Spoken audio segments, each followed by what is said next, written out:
Capítulo 3. Construcción y comprensión de textos. En el capítulo anterior, se afirmó que los rasgos comunes de la investigación cualitativa a través de las diferentes posiciones teóricas incluyen la Verstegen, la referencia a casos, la construcción de la realidad y el uso de textos como material empírico. A partir de estos rasgos surgen varias preguntas. ¿Cómo se puede comprender el proceso de construir la realidad social en el fenómeno en estudio, pero también en el proceso de estudiarlo? ¿Cómo se representa o se produce la realidad cuando se reconstruye con fines de investigación? ¿Cuál es la relación entre el texto y las realidades? Texto y realidades. Los textos sirven a tres propósitos en el proceso de investigación cualitativa. No son solo los datos esenciales en los que se basan los hallazgos, sino también la base de las interpretaciones y el medio central para presentarlos y comunicarlos. Así ocurre no solo en la hermenéutica objetiva, que ha hecho de la textualización del mundo un programa, véase Gars, 1994, sino, más en general, en los métodos actuales de la investigación cualitativa. O bien las entrevistas comprenden los datos, que se transforman en transcripciones, es decir, textos, y se producen interpretaciones de ellas después. En las observaciones, las notas de campo son a menudo la base de datos textual. O bien la investigación comienza en el registro de conversaciones y situaciones naturales para llegar a transcripciones e interpretaciones. En cada caso, encontramos texto como resultado de la recogida de datos y como instrumento para la interpretación. Si la investigación cualitativa confía en comprender las realidades sociales por medio de la interpretación de textos, dos preguntas se hacen especialmente pertinentes. ¿Qué sucede al traducir la realidad a texto? ¿Y qué sucede realmente al retraducir los textos en realidad o al realizar inferencias de los textos a las realidades? En este proceso, el texto sustituye a lo que se estudia. Tan pronto como el investigador ha recogido los datos y ha elaborado un texto a partir de ellos, este se utiliza como sustituto de la realidad estudiada en el proceso posterior. Originalmente se estudiaban las biografías, pero ahora se dispone de la narración producida en la entrevista para la interpretación. De esta narración queda solo lo que el registro ha apresado y lo que está documentado por el método elegido de transcripción. El texto producido de esta manera es la base de las interpretaciones posteriores y de los hallazgos derivados así. Acudir de nuevo a los registros acústicos es tan inusual como volver a entrevistar u observar otra vez a los sujetos. Es difícil establecer un control de cuánto y qué contiene y reproduce este texto del problema original, por ejemplo, de una biografía. Las ciencias sociales, que se han convertido necesariamente en una ciencia textual, Ross 1981, y que dependen de los textos como maneras de fijar y objetivar sus hallazgos, deberían prestar más atención a estos tipos de preguntas. La cuestión rara vez mencionada de la producción de nuevas realidades, por ejemplo, la vida como narración, al generar e interpretar los datos como textos y los textos como datos, se tiene que analizar más. El texto como creación del mundo. Construcciones de primer grado y de segundo grado. Que la relación del texto y la realidad no se puede reducir a una representación simple de hechos dados, se ha analizado durante bastante tiempo en contextos diferentes como una crisis de representación. En el debate en torno a la cuestión de hasta qué punto se puede representar el mundo en los sistemas informáticos o los sistemas cognitivos, Winograd y Flores, 1986, expresan graves dudas sobre esta idea simple de representación, mientras que Paul Ricoeur ve esos debates como un tema general de la filosofía moderna. Partiendo de los debates en la etnografía, por ejemplo, Berg y Fuchs, 1993, Clifford y Marcus, 1986, se analiza esta crisis para la investigación cualitativa como una crisis doble de representación y de legitimación. En cuanto a la crisis de representación y como consecuencia del giro lingüístico en las ciencias sociales, se duda que los investigadores sociales puedan capturar directamente la experiencia vivida. Esta experiencia, según se afirma ahora, se crea en el texto social escrito por el investigador. Esta es la crisis de la representación. Hace problemático el enlace directo entre las experiencias y el texto. Densing y Lincoln 2000 B, página 17.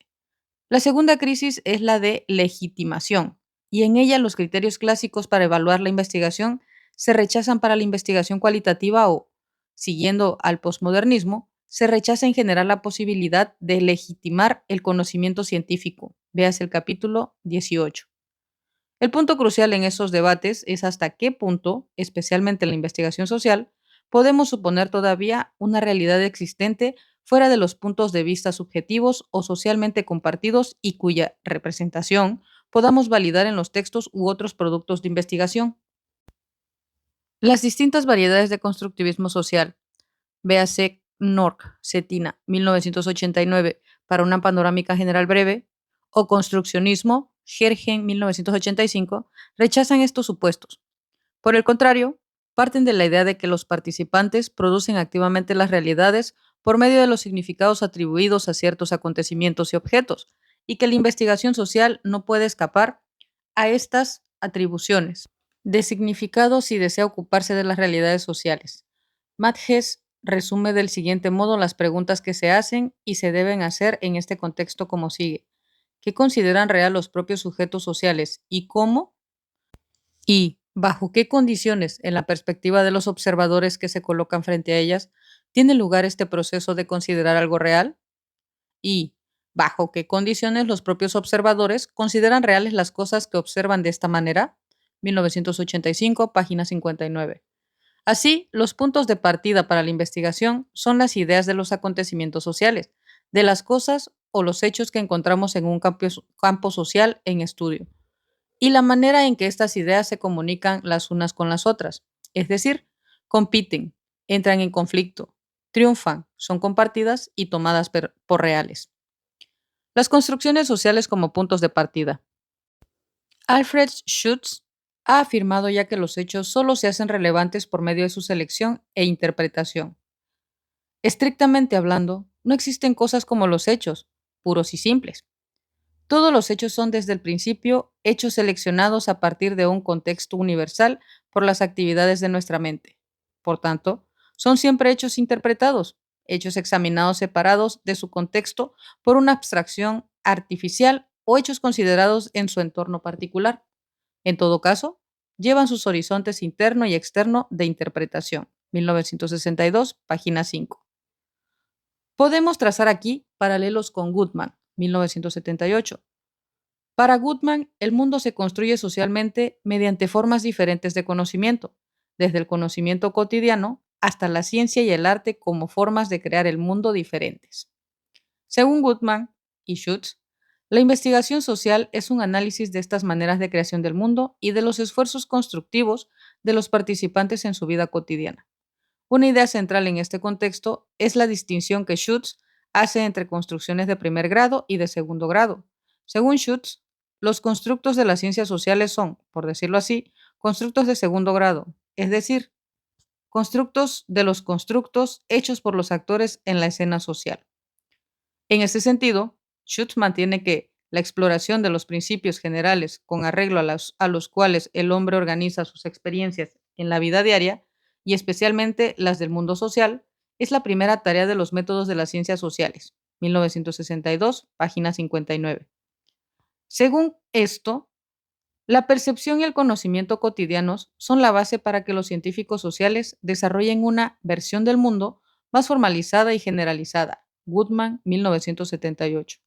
Igualmente, Schutz, 1962, páginas 208 y siguientes, supone realidades múltiples, de las que el mundo de la ciencia es solo una, que se regula en parte según los mismos principios por los cuales se organiza el mundo de la vida cotidiana y en parte según otros principios.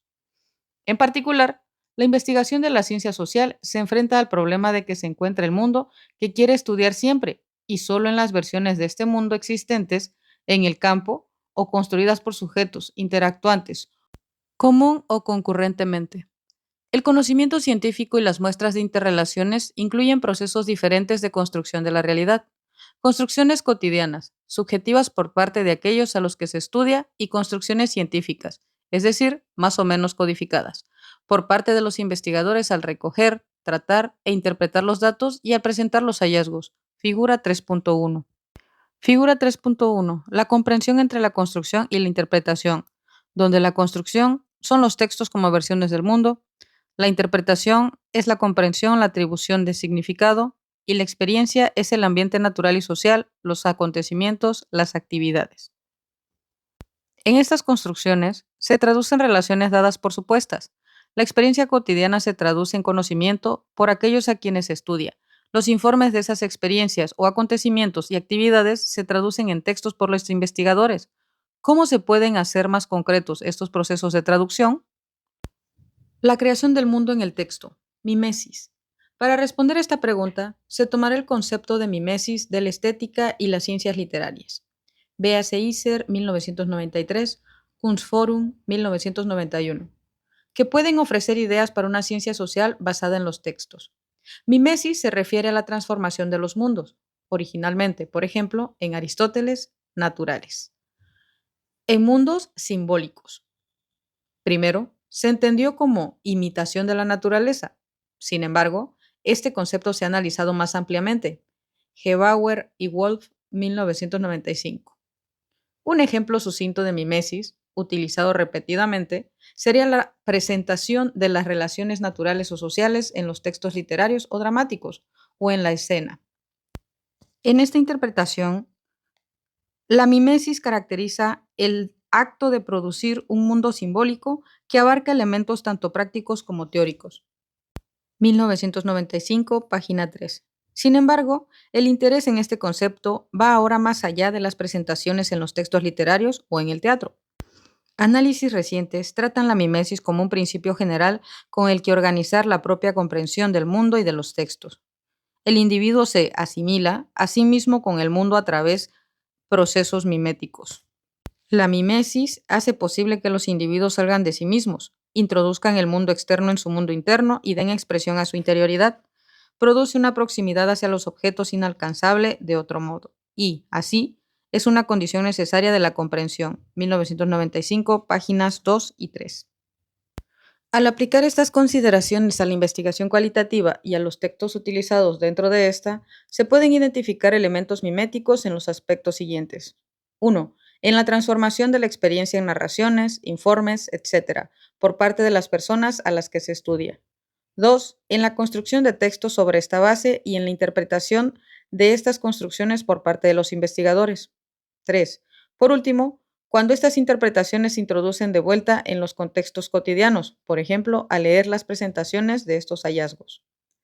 Para analizar los procesos miméticos en la construcción e interpretación de los textos de ciencia social, las consideraciones de Ricoeur, 1981-1984, ofrecen un punto de partida fructífero. Para los textos literarios, Ricoeur ha separado el proceso mimético, en broma pero con seriedad, en los tres pasos de mimesis 1, mimesis 2 y mimesis 3. La hermenéutica, sin embargo, se interesa en la reconstrucción del arco entero de operaciones por las cuales la experiencia práctica se provee ella misma de libros, autores y lectores. Aparecerá como un corolario al final de este análisis que el lector es ese operador por excelencia que asume haciendo algo, el acto de leer. La unidad del recorrido de la mimesis 1 a la mimesis 3, pasando por la mimesis 2. 1984, página 53.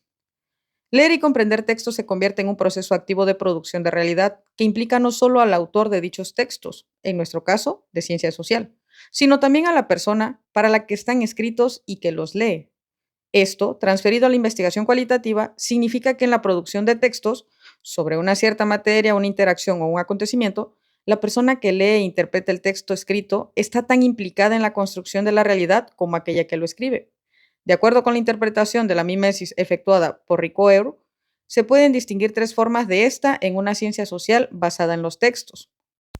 1. Las interpretaciones cotidianas y científicas se basan siempre en una preconcepción de la actividad humana y de los acontecimientos sociales o naturales. La mimesis 1. Cualquiera que sea la categoría de estos relatos, que de algún modo son previos a la narración que podemos darles, nuestro simple uso de la palabra relato, tomado en este sentido prenarrativo, atestigua nuestra precomprensión de que la acción es humana hasta el punto en que caracteriza un relato vital que merece ser dicho. La mimesis 1 es esa precomprensión de lo que la acción humana es, de su semántica, su simbolismo, su temporalidad. A partir de esta precomprensión, que es común a los poetas y sus lectores, surge la ficción y con la ficción viene la segunda forma de mimesis que es textual y literaria. Ricoeur, 1981, página 20.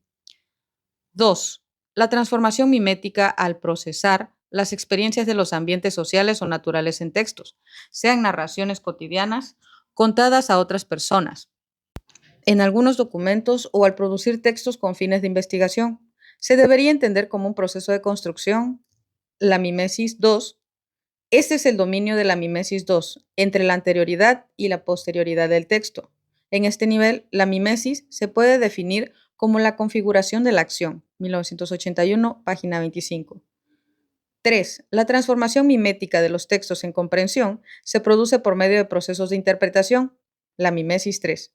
En la comprensión cotidiana de narraciones, documentos, libros, periódicos, etc., así como en las interpretaciones científicas de estas narraciones, documentos de investigación, protocolos, transcripciones, etc., o textos científicos, la mimesis 3 marca la intersección del mundo del texto y el mundo del oyente o lector, 1981, página 26.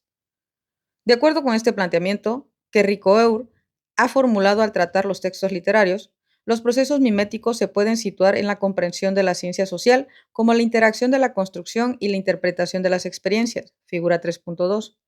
La mimesis incluye el paso de la precomprensión a través del texto a la interpretación. El proceso se ejecuta en el acto de construcción e interpretación, así como en el acto de comprensión. Figura 3.2, el proceso de la mimesis, donde la mimesis 1 es la interpretación, es decir, la comprensión, la atribución de significado. Continuando la mimesis 2, la experiencia, que es el ambiente natural y social, los acontecimientos, las actividades. Finalmente, la mimesis 3, que es la construcción, los textos como versiones del mundo. La comprensión como proceso activo de construcción implica al que comprende.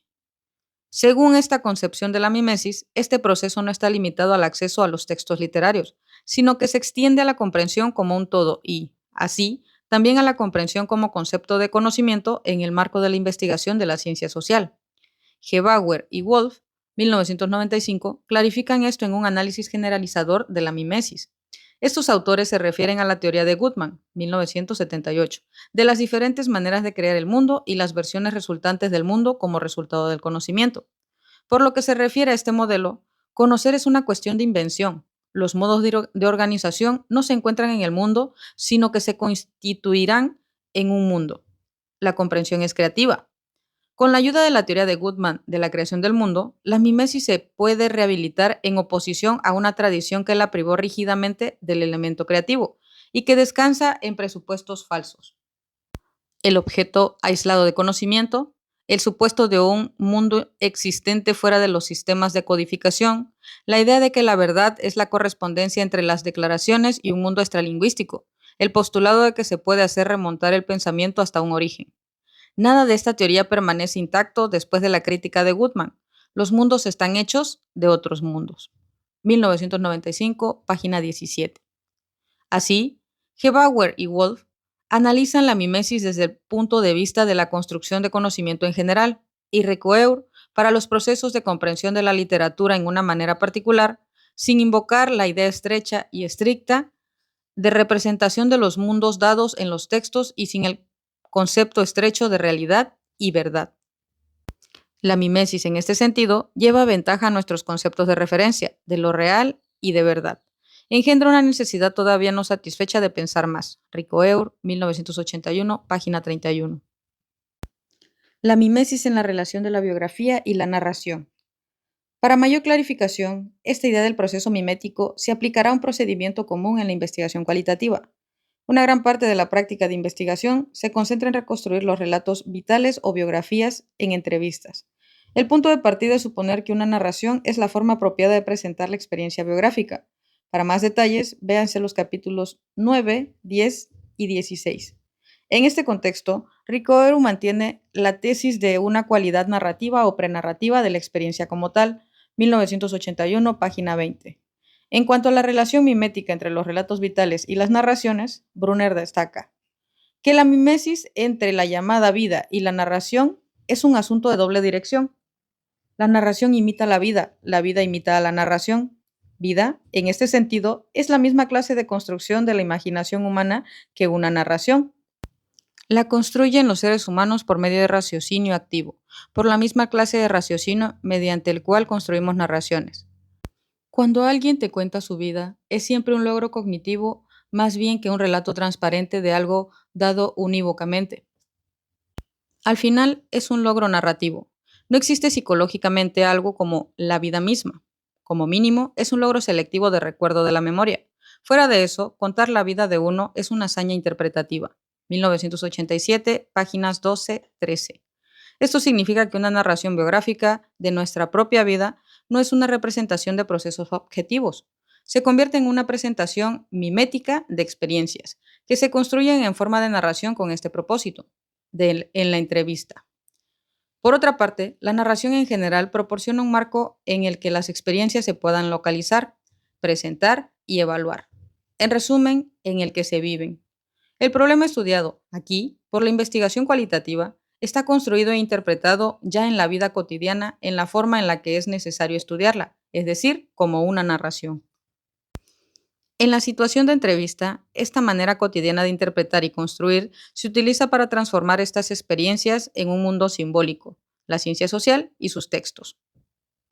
Las experiencias se reinterpretan entonces a partir de este mundo. En la referencia mimética se hace una interpretación a partir de la perspectiva de un mundo producido simbólicamente de un mundo anterior, pero no necesariamente existente, que se ha sometido ya a interpretación. La mimesis construye de nuevo mundos ya construidos. Gebauer y Wolf, 1995, página 313. En la reconstrucción de una vida a partir de una pregunta de investigación específica, se construye e interpreta una versión de las experiencias. Hasta qué punto la vida y las experiencias han tenido lugar realmente en la forma comunicada no puede verificarse de esta manera. Pero es posible verificar qué construcciones de ambas el sujeto narrador presenta y qué versiones evolucionan en la situación de investigación. No más tarde que en la presentación de los hallazgos de esta reconstrucción, estas experiencias y el mundo en el que se producen se presentarán y verán de una manera específica, por ejemplo, en teoría nueva, que reivindica validez. La acción mimética implica la intención de mostrar un mundo producido simbólicamente de tal manera que se percibirá como un mundo específico. 1995, página 317. La mimesis se realiza en las intersecciones del mundo generado simbólicamente en la investigación y el mundo de la vida cotidiana o los contextos que la investigación estudia empíricamente. La mimesis es por naturaleza intermediaria, tendida entre un mundo producido simbólicamente y otro. 1995, página 317. Siguiendo los planteamientos de varios de los autores mencionados aquí, la mimesis evita los problemas que llevaron a que el concepto de representación acabara en una crisis y se convirtiera en una ilusión. La mimesis, que me parece menos encerrada, menos bloqueada y más rica en polisemia, más móvil por tanto y más movilizadora para una salida de la ilusión representativa. Ricoeur, 1981, página 15. Es posible liberar la mimesis del contexto de presentación y comprensión literarias y utilizarla como un concepto en las ciencias sociales, que toma en consideración que las cosas que deben comprenderse se presentan siempre en niveles diferentes. Se pueden identificar procesos miméticos en el procedimiento de las experiencias en las prácticas cotidianas, en las entrevistas y, a través de estas, en la construcción de versiones del mundo que son textualizadas y textualizables, es decir, accesibles a la ciencia social, así como en la producción de textos con fines de investigación. En los procesos miméticos se producen versiones del mundo que se pueden comprender e interpretar en la investigación social. Para una aplicación, véase Flick 1996. La diferenciación de Ricoeur de diversas formas de mimesis y la distinción de Schutz entre construcciones cotidianas y científicas pueden contribuir además al marco reivindicado por Goodman, con el supuesto de versiones diferentes del mundo construidas de manera cotidiana, artística y científica. Esto permite al investigador evitar las ilusiones y crisis que son características de la idea de representación, sin despreciar al mismo tiempo los elementos constructivos en el proceso de representación, o mejor, presentación, así como en el proceso de comprensión. La investigación cualitativa, que toma como principio epistemológico la comprensión hecha realidad en procedimientos metodológicos diferentes, se enfrenta ya con la construcción de la realidad por parte de su objeto. Las experiencias no se reflejan simplemente en las narraciones o en los textos de ciencia social producidos sobre ellas. La idea de reflejar la realidad en la presentación, la investigación y el texto ha acabado en crisis. Se puede sustituir por el círculo de varios estadios de mimesis según Ricoeur en una manera que considere las construcciones de los que toman parte en la comprensión científica, es decir, el individuo al que se estudia, el autor de los textos sobre él y su lector. La diferencia entre la comprensión cotidiana y la científica en la investigación cualitativa se encuentra en su organización metodológica en el proceso de investigación, que los capítulos siguientes tratarán con mayor detalle.